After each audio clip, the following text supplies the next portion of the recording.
नमस्कार, माझं नाव सोहम आणि आज आपण जाणार आहोत माझ्या गावच्या ग्रामदैवतांना भेट देण्यासाठी. पण म्हटलं त्या अगोदर तुम्हाला आमच्या गावची नदी दाखवतो, कारण नदीतूनच जाण्यासाठी वाट आहे ग्रामदैवतेच्या मंदिराकडे. असा एक ब्रिज लागतो, तो ब्रिजसुद्धा मी तुम्हाला पुढे मंदिराकडे जाताना दाखवेन. पण त्या अगोदर म्हटलं तुम्हाला ही नदीचा परिचय करून देतो तुम्हाला. तर आमच्या या नदीला ना काजळी नदी बोलतात. ही नदी लांजातून वाहून येते आणि इकडे तुम्ही बघितलं ना आता तर माझ्या पाठीमागे म्हणजे असं थोडं पाणी कमी आहे, कारण आता उन्हाळा आहे तर पाणी सुकलं आहे. बट पावसातून असं पूर्ण भरलेली असते ही नदी. सगळ्या अशा कातळांवरून ते पाणी वाहत असतं आणि खूप पाण्याला एकदम प्रचंड फोर्स असतो.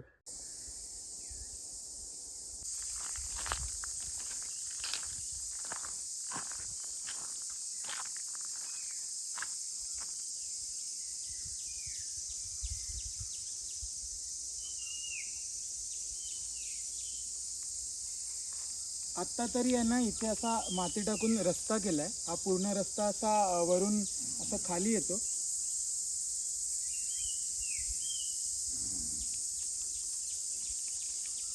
पहिला इथे रस्ता नव्हता. पहिला आता इकडे पूर्ण अशी नदीच होती. नदी म्हणजे अशी पूर्ण कंटिन्युअस होती.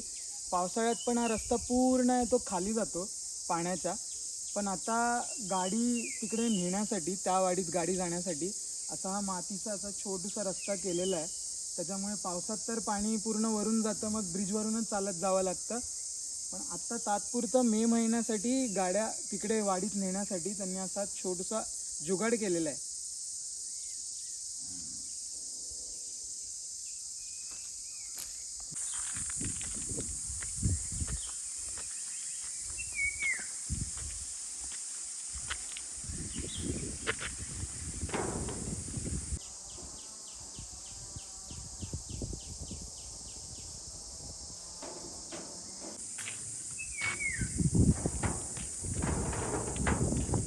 आपण तासनतास प्रवास करून मोठ्या आणि प्रसिद्ध देवस्थानांना जातो.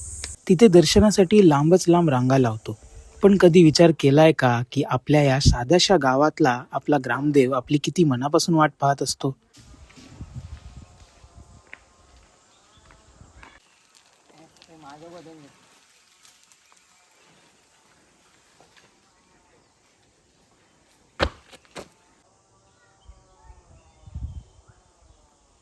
आता आपण मंदिराच्या आतमध्ये प्रवेश करतो आहोत. पहिलं मी तुम्हाला हे पूर्ण मंदिर दाखवतो. हे बघा, एक एक करून आहे ना आपण या सगळ्या छोट्या छोट्या मंदिरांमध्ये जाणार आहोत.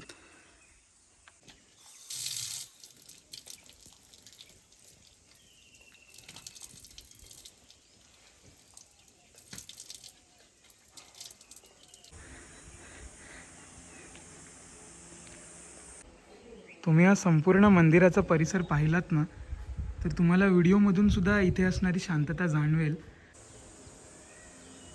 आता आपण विश्वेश्वराच्या मंदिरामध्ये जाणार आहोत.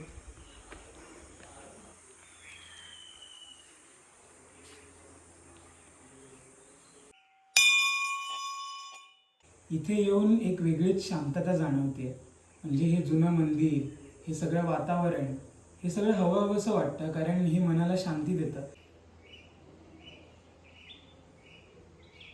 माझ्या मागेच विश्वेश्वर आहे. मागे अजून दोन देवे आहेत. तर असे त्यांची छोटीशी मंदिरं आहेत आणि माझ्या समोर जे मेन मंदिर म्हणजे जिथे सांबदेव आमच्या गावाचा ग्रामदैवत आहे, तर ते मंदिर माझ्या समोर आहे.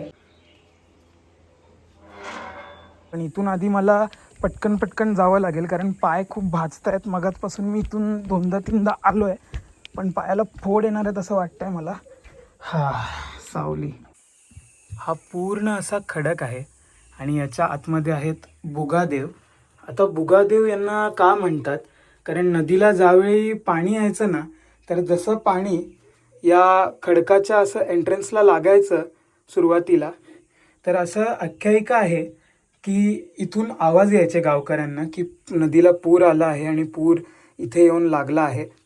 तिथपर्यंत पाणी आलं ना, हां, एक पहिल्यांदा सांगायचं. म्हणजे तिकडेपर्यंत असं पाणी लागलं की तिथून नदीला असा पूर आला ना, हां. तर तो आवाज द्यायचा, म्हणजे ओरडायचा. ठीक आहे, चल. ज्या दैवताने आपल्या वाडवडिलांचं पिढ्यानपिढ्या रक्षण केलं, आज आपण त्यालाच विसरत चाललोय का?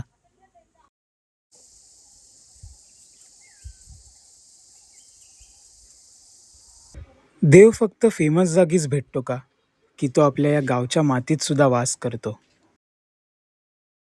हे ग्रामदेवत शंकर आणि ती ग्रामदेवी. म्हणजे जाकादेवी, ग्रामदेवी, झाकादेवी ना. धनिंदेवी. हां, धनिंदेवी. धनिंदेवी आपली ग्रामदेवी आहे आणि सांब आपले ग्रामदेव आहे. हां.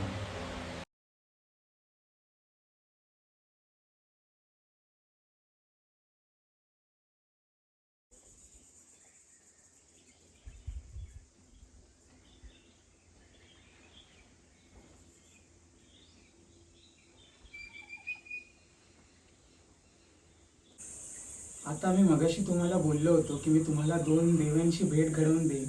तर त्यातली एक देवी आहे महालक्ष्मी आणि दुसरी देवी आहे महाकाली.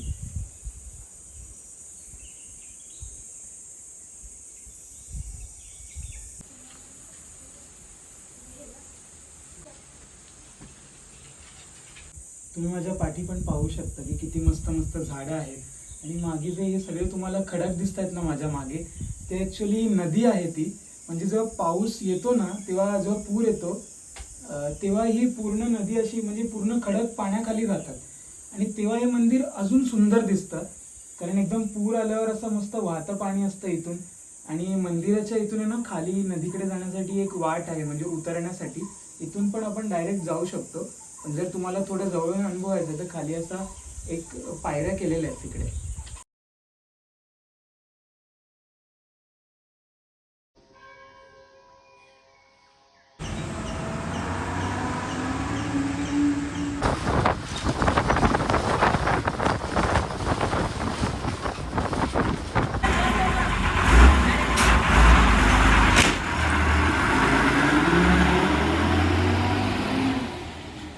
तर सांबा मंदिराला भेट दिल्यानंतर आता आपण चाललो आहोत जाकादेवीच्या मंदिरामध्ये. सांबदेव हे आमचे ग्रामदेव आहेत गावाचे आणि इकडे जाकादेवीचं सुद्धा एक मंदिर आहे. तर आता मी तुम्हाला त्याच मंदिरामध्ये घेऊन चाललो आहे.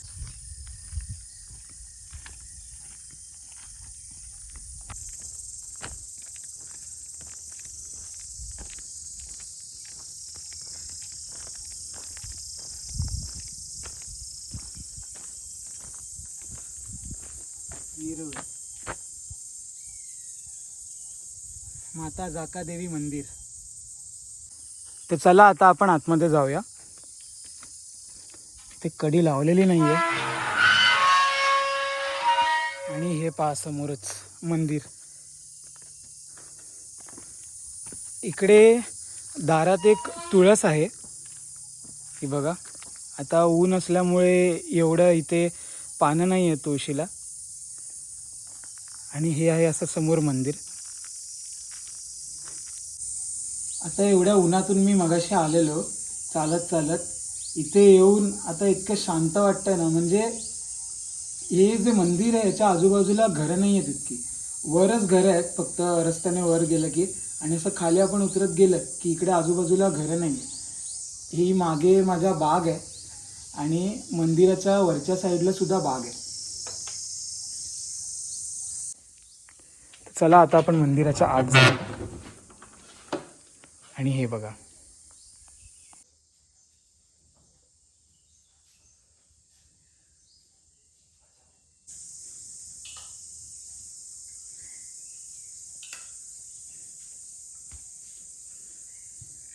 चला आता देवीच्या पाया पडूया.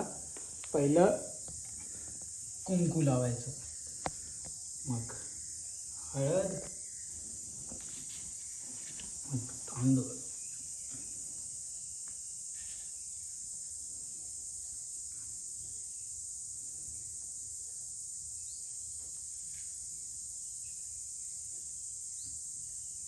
हे आमच्या गावचं आहे ना जागरूक देवस्थान आहे.